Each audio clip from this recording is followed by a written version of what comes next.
Hello student, welcome in E science plus.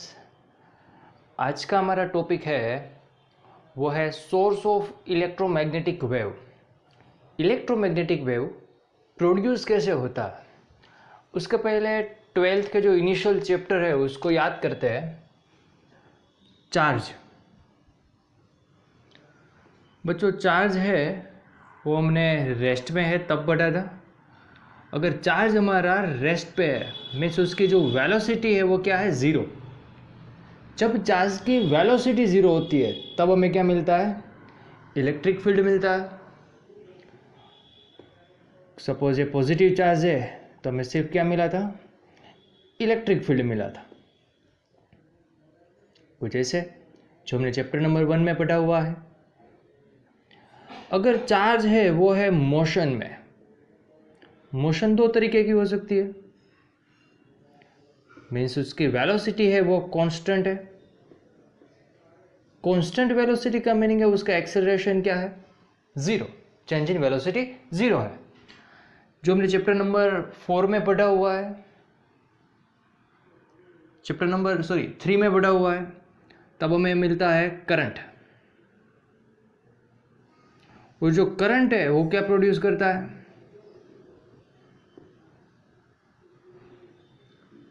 Magnetic field produce करता है। Chapter number 4 में ये बात हमने पढ़ी हुई है। लेकिन जब चार्ज की वेलोसिटी चेंज होती है, v है वेलोसिटी है वो वेरी होती है, मीन्स अब एक्सेलरेशन है वो ज़ीरो नहीं है। तब क्या होगा, तब बच्चों में इलेक्ट्रिक फील्ड भी मिलता है और मैग्नेटिक फील्ड भी मिलता है। लेकिन कैसे, इस वीडियो में हम ये बात है ये करने वाले हैं। इसके पीछे का रीज़न क्या है वो। अगर यहाँ पे किसी को क्वेश्चन होता है sir charge velocity constant velocity से आगे बढ़ रहा है, मीन्स है तो सही चार्ज। सपोज एक वायर है उसमें से करंट पास हो रहा है आई, तो इसमें से सिर्फ मैग्नेटिक फील्ड ही क्यों मिलता है, यहाँ पे सिर्फ मैग्नेटिक फील्ड ही क्यों मिलता है, इलेक्ट्रिक फील्ड क्यों नहीं मिलता, वो आफ्टर 12th हम देखेंगे। लेकिन अभी तक समझो कि किसी कंडक्टर में से करंट कब पास होगा। सपोज एक रजिस्टर है, उस रजिस्टर को मैंने कनेक्ट किया है एक बैटरी के साथ। बैटरी का काम क्या है, बैटरी चार्ज को मीन्स इलेक्ट्रॉन को एनर्जी प्रोवाइड करती है। इलेक्ट्रॉन कहाँ से आए, इस कंडक्टर में इलेक्ट्रॉन होते हैं। जितने इलेक्ट्रॉन हो, क्योंकि इलेक्ट्रॉन कहाँ के किस में हो गए, एटम में हो गए या फिर मॉलिक्यूल्स में हो गए। जितने इलेक्ट्रॉन उतने प्रोटॉन, मीन्स रिजल्टेंट चार्ज देखने जाओ तो वो क्या है, नेट चार्ज इसका यहाँ पे क्या होगा, ज़ीरो होगा। यहाँ पे नेट चार्ज ज़ीरो नहीं है। हाँ एक बात और, नेट चार्ज ज़ीरो है, वैसे तो डायपोल का भी नेट चार्ज ज़ीरो है, फिर भी उसके पास इलेक्ट्रिक फील्ड होता है। बहुत और भी कुछ होगा लेकिन वो हम एनसीईआरटी स्टैंडर्ड 12 के बाहर की बात है, वो डिस्कस नहीं कर रहे। अभी आपको क्या समझ में आया, अभी तक आपने क्या पढ़ा। चैप्टर नंबर 1 में पढ़ा जब चार्ज रेस्ट होता है तब इलेक्ट्रिक फील्ड प्रोड्यूस होता है। चैप्टर नंबर 3 में पढ़ा जब वेलोसिटी कांस्टेंट होती है तब करंट मिलता है। और चैप्टर 4 में पढ़ा वो करंट में क्या प्रोड्यूस करके देता है, मैग्नेटिक फील्ड प्रोड्यूस करके देता है। लेकिन जब चार्ज की वेलोसिटी वेरी हो रही है तब क्या, उसका एक्सेलरेशन नॉन ज़ीरो है, तब क्या होगा। फिजिक्स में ऐसा कोई एग्जाम्पल जिसमें एक्सेलरेटिंग मोशन है, एक्सेलरेशन का सिंपल एग्जाम्पल है वो है सिंपल पेंडुलम, जो हमने ऑसिलेशन 11th में पढ़ा हुआ है। वही जैसे ही पेंडुलम का बोब है वो आगे बढ़ेगा, एंड पे पहुंचेगा तब उसकी वेलोसिटी क्या हो जाती है, ज़ीरो। वहाँ से वापस आता है और मिड पॉइंट पे उसकी वेलोसिटी क्या हो जाती है, मैक्सिमम। अब डायरेक्शन ऑपोजिट होगी, ऑपोजिट डायरेक्शन में वेलोसिटी ज़ीरो होगी, वहाँ से वापस आएगा और वेलोसिटी है वो मैक्सिमम होगी। वेलोसिटी देखो यहाँ पे चेंज हो रही है, ज़ीरो से मैक्सिमम, मैक्सिमम से ऑपोजिट साइड पे ज़ीरो, वहाँ से वापस मैक्सिमम। तो ऐसा एक्सेलरेटिंग मोशन का एग्जाम्पल किसके लिए, चार्ज के लिए, क्या आपने पढ़ा हुआ है, सोचो।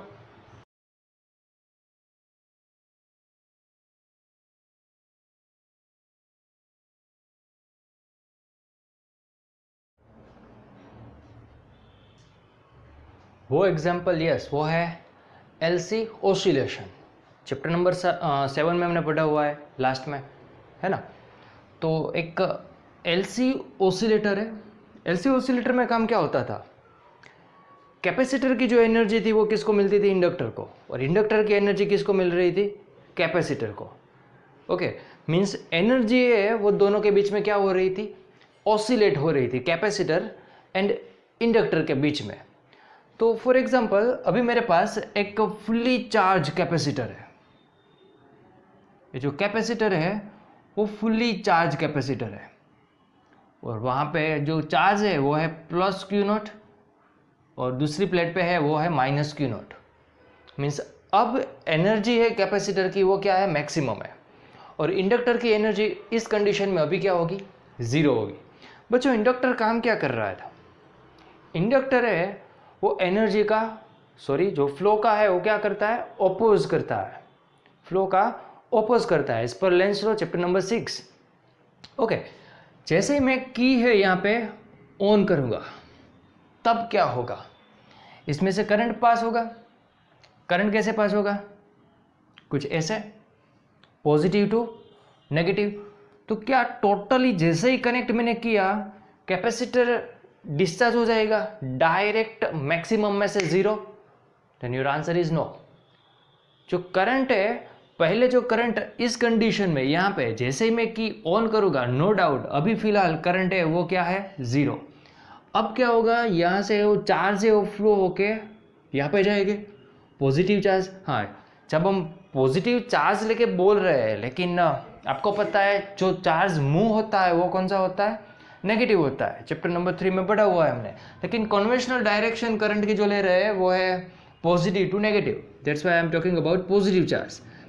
ये जो पॉजिटिव चार्ज है वो यहाँ से जाएगा और किसको मिलेगा, इस प्लेट को मिलेगा। मीन्स इस पे पॉजिटिव चार्ज है वो क्या हो जाएगा, कम हो जाएगा, और वो पॉजिटिव चार्ज किसको मिला, यहाँ पे।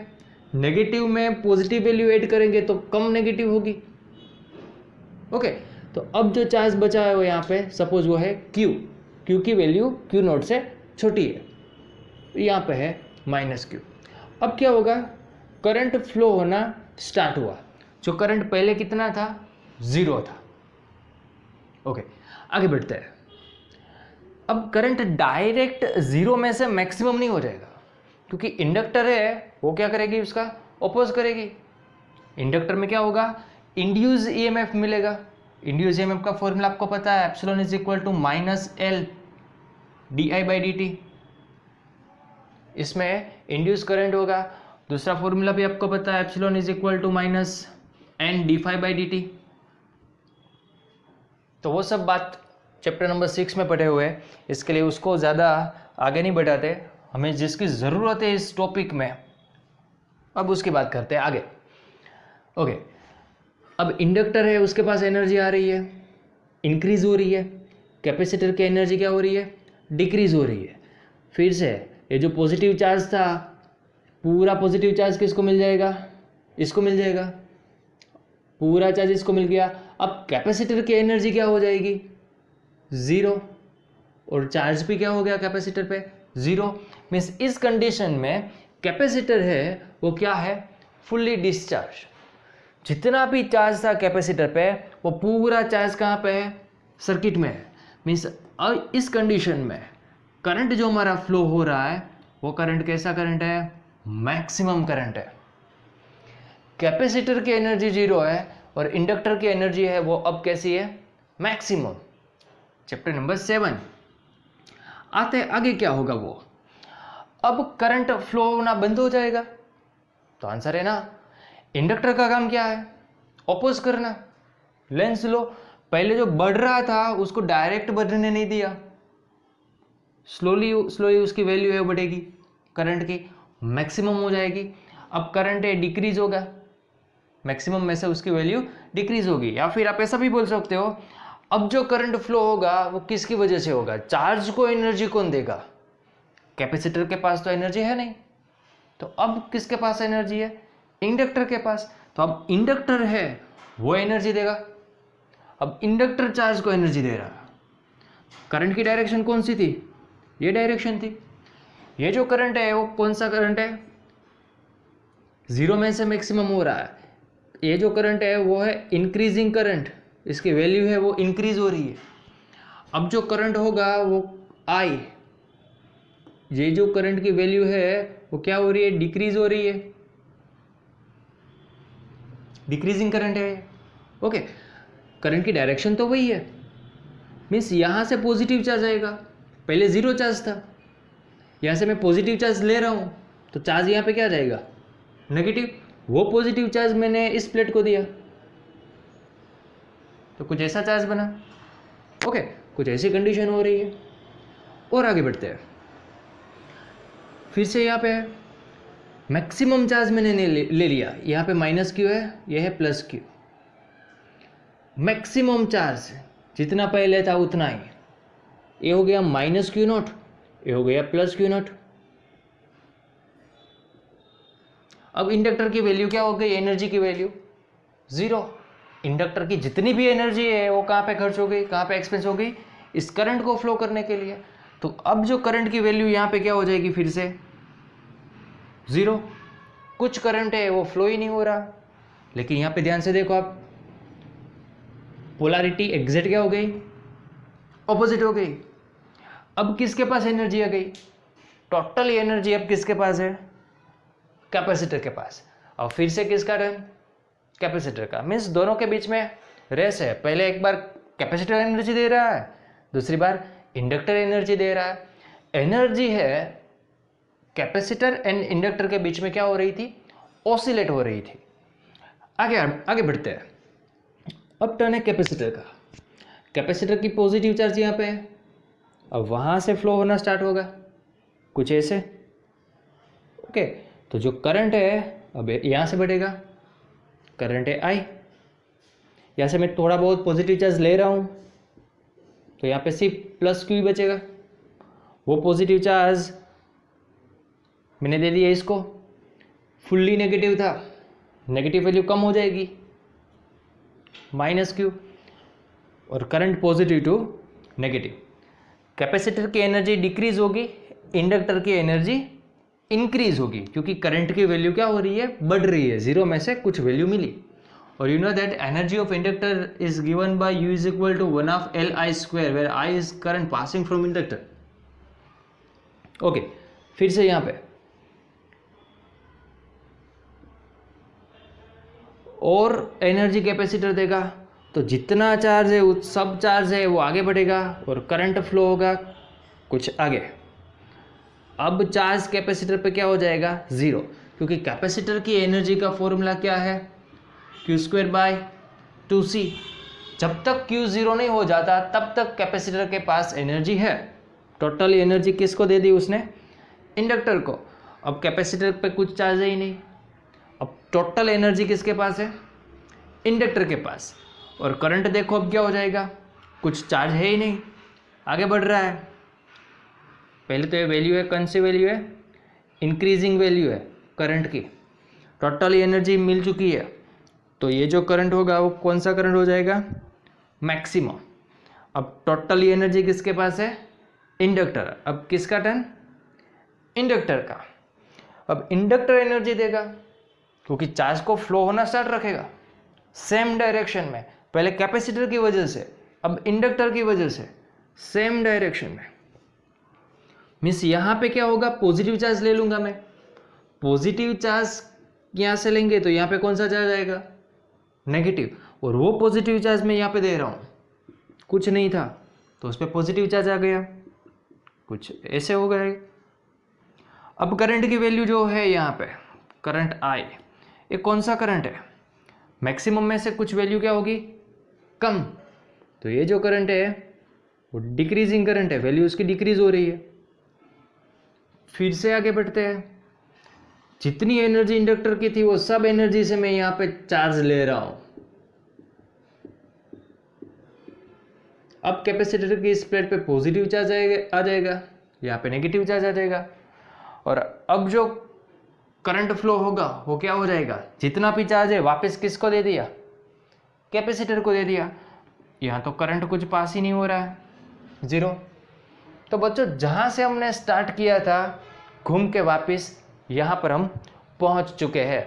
ये बात आपने चैप्टर नंबर 7 एलसी ऑसिलेटर में पढ़ी थी, जिसको फिर से हमने याद किया। आ जाते हैं यहाँ पे। जब हमने डिस्प्लेसमेंट करंट पढ़ा है तब हमें क्या मिला था?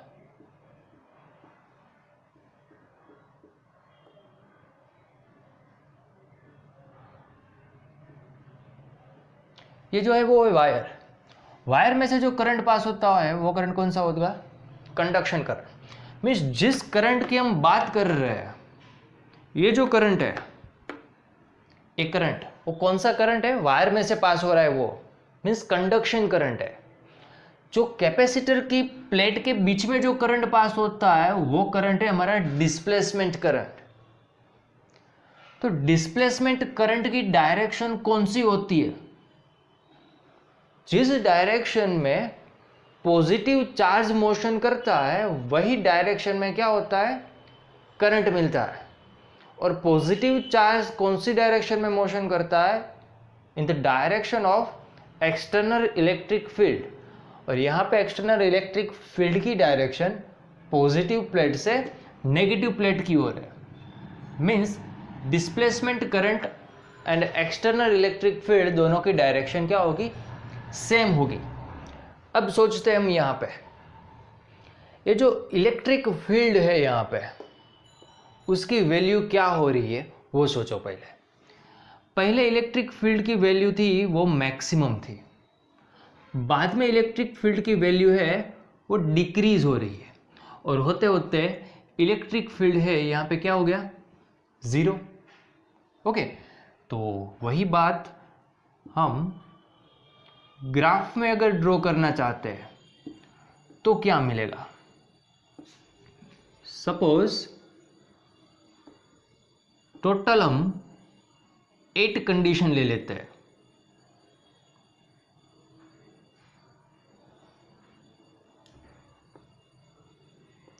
एट टाइम इंटरवल ले लेते हैं। ये है T/8, 2T/8, 3T/8, 4T/8, 5T/8, 6T/8, 7T/8 and 8T/8। Means ये हो गया एक टाइम इंटरवल। इसको आप ऐसे भी लिख सकते हो 3T/4, इसको आप ऐसे भी लिख सकते हो T/2, और ये जो है हमारा वो है T/4। इनिशियल टाइम पे means T is equal to 0 पे इलेक्ट्रिक फील्ड क्या था? मैक्सिमम। इलेक्ट्रिक फील्ड है वो क्या है? Maximum. After T/8 time interval electric field की वैल्यू क्या हो रही है? डिक्रीज हो रही है। सपोज डिक्रीज हो रही है। आफ्टर T/8 इलेक्ट्रिक फील्ड की वैल्यू क्या हो रही है? 0। इलेक्ट्रिक फील्ड की वैल्यू है वो है 0। आफ्टर T/8 इलेक्ट्रिक फील्ड की वैल्यू क्या हो रही है? Increase, but in opposite direction. Increase but in opposite direction. After T/8 electric field की वैल्यू क्या हो जाएगी? Maximum but in opposite direction. Maximum but in opposite direction. Then after T/8 electric field की वैल्यू फिर से क्या हो गई? डिक्रीज हो रही है ऑपोजिट डायरेक्शन में। पॉजिटिव टू नेगेटिव है, यहाँ पे डिक्रीज हो रही है फिर से।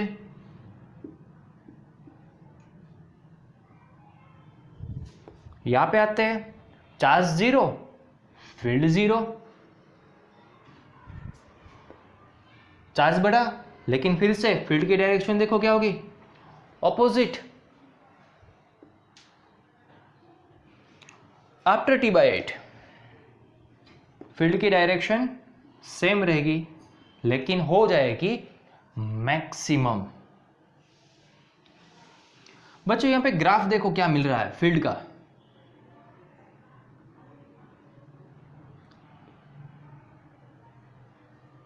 कुछ ऐसा इलेक्ट्रिक फील्ड का ग्राफ मिल रहा है। तो ये है हमारा इलेक्ट्रिक फील्ड। हम यहाँ से टाइम की वैल्यू है निकाल देते हैं। अब जो हमें समझना है उस पे आ जाता है। ये हमारा इलेक्ट्रिक फील्ड इंटेंसिटी, एरो क्या शो करता है, तो electric field intensity with direction.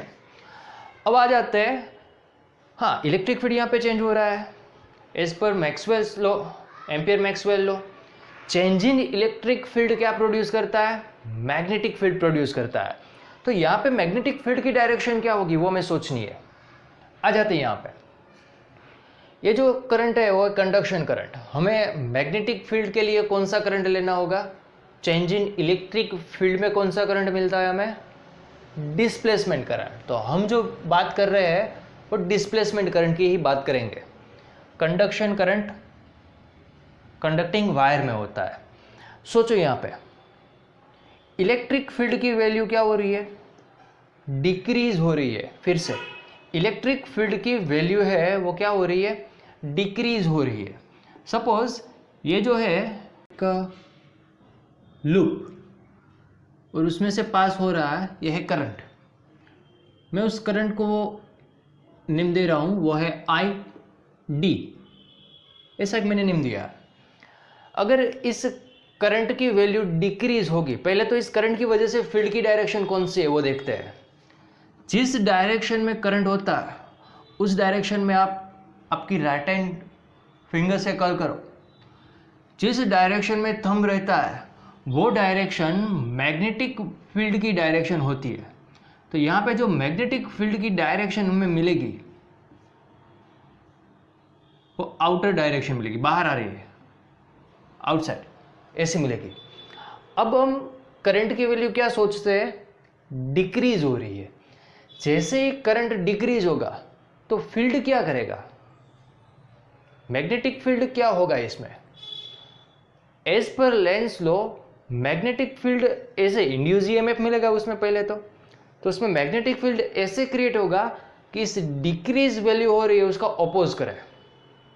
तो जो अपोज कर रहा है उसकी डायरेक्शन कैसी होगी, जो अपोज कर रहा है उसकी डायरेक्शन, ये फील्ड है वो क्या हो रहा है, करंट डिक्रीज होने की वजह से डिक्रीज हो रहा है। तो डिक्रीज कब नहीं होगा, उसमें वैल्यू और ऐड करेंगे। तो जो फील्ड की मैग्नेटिक फील्ड जो इंड्यूस हो रहा है उसकी डायरेक्शन क्या होगी, same direction. Means magnetic field की डायरेक्शन भी क्या होगी, बाहर आ रही है वो। और हमें पता है इलेक्ट्रिक फील्ड की डायरेक्शन है वो करंट की डायरेक्शन में है, और मैग्नेटिक फील्ड कुछ ऐसे है, ओके, कुछ इस तरह। इलेक्ट्रिक फील्ड करंट की डायरेक्शन में और मैग्नेटिक फील्ड है वो बाहर आ रहा है ऐसे। यही डायग्राम में मैं ड्रॉ कर रहा हूं। इलेक्ट्रिक फील्ड ऊपर, तो मैग्नेटिक फील्ड है वो यहाँ पे क्या होगा, बाहर आ रहा है, ऐसी डायरेक्शन में होगा। सपोज ये पॉजिटिव वाई है, इलेक्ट्रिक फील्ड है कौन सी डायरेक्शन में, अब हम उसको एक्सिस ड्रॉ कर देते हैं। इलेक्ट्रिक फील्ड पॉजिटिव वाई में है, तो मैग्नेटिक फील्ड कहां पे मिला हमें, पॉजिटिव जेड में मिला। जैसे जैसे करंट की वैल्यू डिक्रीज होगी वैसे वैसे मैग्नेटिक फील्ड भी क्या होगा, डिक्रीज होगा। दोनों प्रोपोर्शनल रिलेशन में है। तो हमें जो मैग्नेटिक फील्ड की वैल्यू मिल रही है कुछ ऐसे मिलेगी।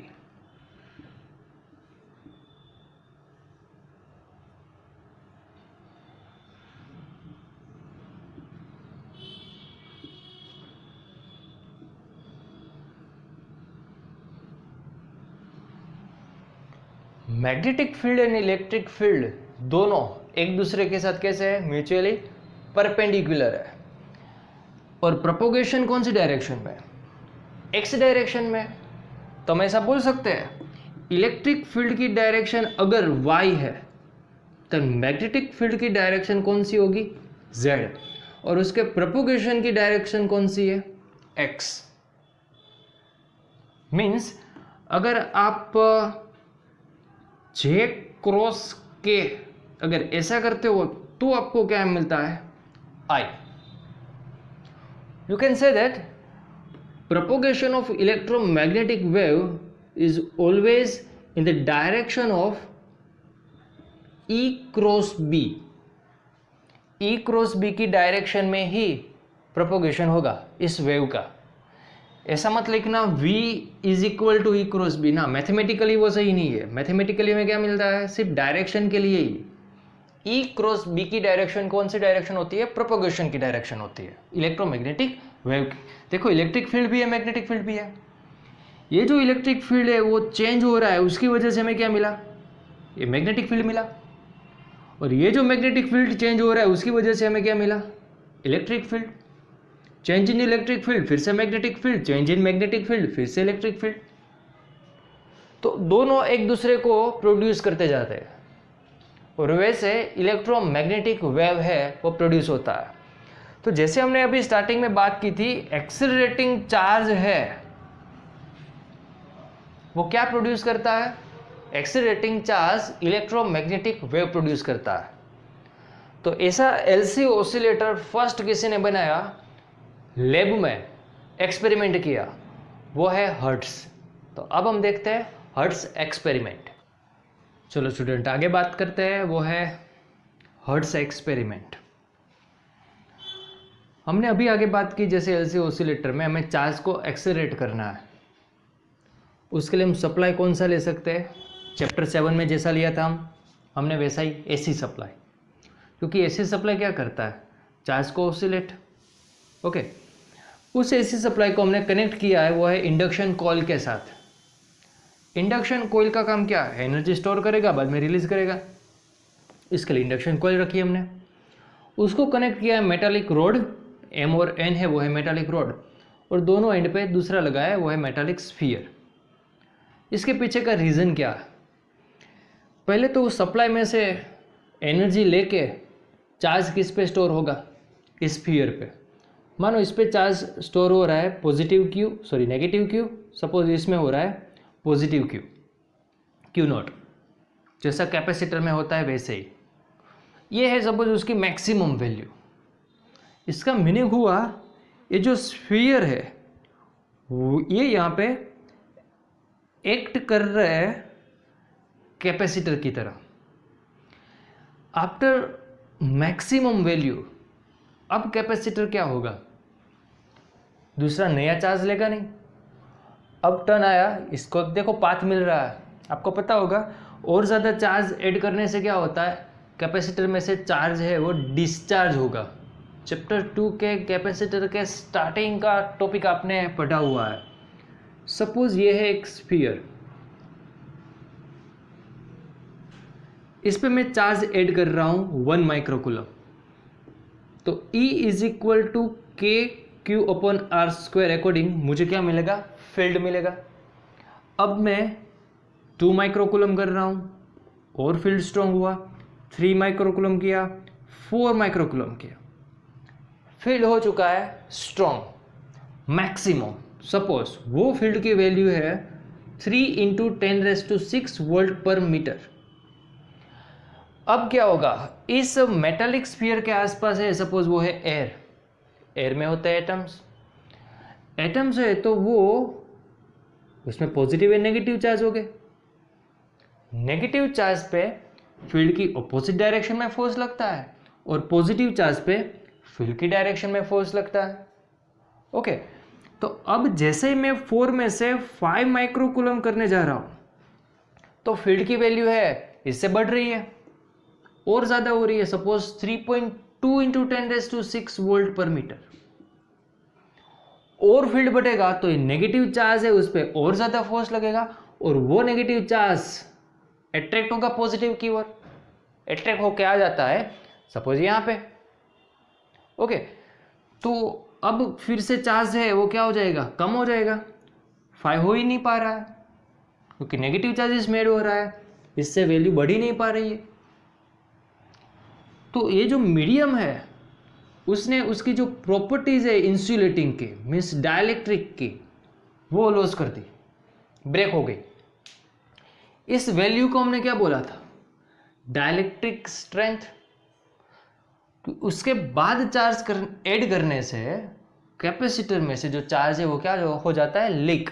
यहाँ पर भी वही होगा, और चार्ज ऐड करेंगे तो देखो यहाँ से चार्ज लीक होने का चांसेस है। जहाँ पे एरिया कम होता है वहाँ से चार्ज लीक होता है, जिसको हमने क्या बोला था चैप्टर 2 एंड 3 में, कोरोना डिस्चार्ज। तो यहाँ से चार्ज है वो क्या हो जाएगा, लीक हो जाएगा, और वो चार्ज है आगे फ्लो होना स्टार्ट होगा। अब क्या होगा, कैपेसिटर में से चार्ज है वो क्या हो रहा है, लॉस हो रहा है। इसको हम कह सकते हैं कैपेसिटर का डिस्चार्जिंग। ये तो अभी हमने ऐसे एलसी ऑसिलेशन में जैसे बात की वैसे ही हो रहा है। चार्ज कम हो रहा है, डिस्चार्ज हो रहा है, चार्ज डिस्चार्ज हो रहा है। ओके, मीन्स इलेक्ट्रिक फील्ड की वैल्यू है वो क्या हो रही है, कम हो रही है। इलेक्ट्रिक फील्ड की वैल्यू है वो कम हो रही है। हमारा ग्राफ याद करो आप, कुछ ऐसा मिला था। जैसे इलेक्ट्रिक फील्ड की वैल्यू कम होगी तो वैसे इसमें क्या होगा, change in electric field means magnetic field produce होगा। और मैग्नेटिक फील्ड की वैल्यू कौन सी डायरेक्शन में होगी, इस फील्ड को जो चेंज हो रहा है उसको अपोज कर रहे हैं वो डायरेक्शन। और वो डायरेक्शन हमें कौन सी मिली थी, इसके लिए आगे आपको देखना होगा एलसी ऑसिलेशन जो हमने बात की थी वो इस चैप्टर में। तो मैग्नेटिक फील्ड की डायरेक्शन कहाँ से होगी, इससे अपोजिट होगी और परपेंडिकुलर होगी। तो यहाँ पे फील्ड क्रिएट होगा, और वो फील्ड क्रिएट होगा उसकी अगर आप वेव डायग्राम ड्रॉ करना चाहो तो वो हमें कैसा मिलेगा। सपोज मैं, मेरा इनिशियल टाइम है ओरिजिन से ले रहा हूँ, तो अगर ये जो है मेरा इलेक्ट्रिक फील्ड है एक्स वाई प्लेन में, ये है वाई और यहाँ पे है एक्स, तो मैग्नेटिक फील्ड मिलेगा मुझे कौन से प्लेन में मिलेगा, एक्स जेड प्लेन में मिलेगा। ओके, इलेक्ट्रोमैग्नेटिक वेव में दिखेंगे तो नहीं, विजिबल रेज है तभी दिखेंगे। अगर यहाँ पे एक और गैप बनाई जाए और उस गैप के साथ अगर मैं एक छोटा सा बल्ब लगा दूं, तो ये बल्ब है वो ब्लिंक हो रहा है, जल रहा है। उसका मीनिंग क्या है, इस बल्ब को कुछ एनर्जी मिल रही है। वो एनर्जी इसको दे कौन रहा है, कहाँ से आई एनर्जी, मैंने कुछ वायर से कनेक्शन तो किया नहीं है, इसको कुछ सप्लाई तो दिया नहीं है। तो एनर्जी इसको दे रहा है वो यहाँ से एनर्जी मिल रही है। और वो एनर्जी कौन से फॉर्म में मिल रही है, वो एनर्जी मिल रही है वो इलेक्ट्रो मैग्नेटिक वेव के फॉर्म में मिल रही है। ये जो चेंज इन इलेक्ट्रिक फील्ड है वो change in magnetic field produce करेगा, और ये जो चेंज इन मैग्नेटिक फील्ड है change in electric field produce करेगा, और ये साइकिल कंटिन्यूअस आगे बढ़ती जाएगी। अगर कहीं पे एनर्जी लॉस नहीं हो रहा है तो, लेकिन प्रैक्टिकली तो ऐसा पॉसिबल नहीं है, एनर्जी लॉस तो होगा ही। उसके लिए हमें सप्लाई देने की, कंटिन्यूअस सप्लाई देने की ज़रूरत है। ओके, तो हर्ट्ज ने इलेक्ट्रोमैग्नेटिक वेव है एक्सेलरेटिंग चार्ज करके प्रोड्यूस किए लैब में, और उसमें जो स्फीयर है वो कैपेसिटर की तरह वर्क करता है, और मेटालिक रोड है वो इंडक्टर की तरह वर्क करता है, क्योंकि उस पर चार्ज है वो क्या हो रहा है, ऑसिलेट हो रहे हैं।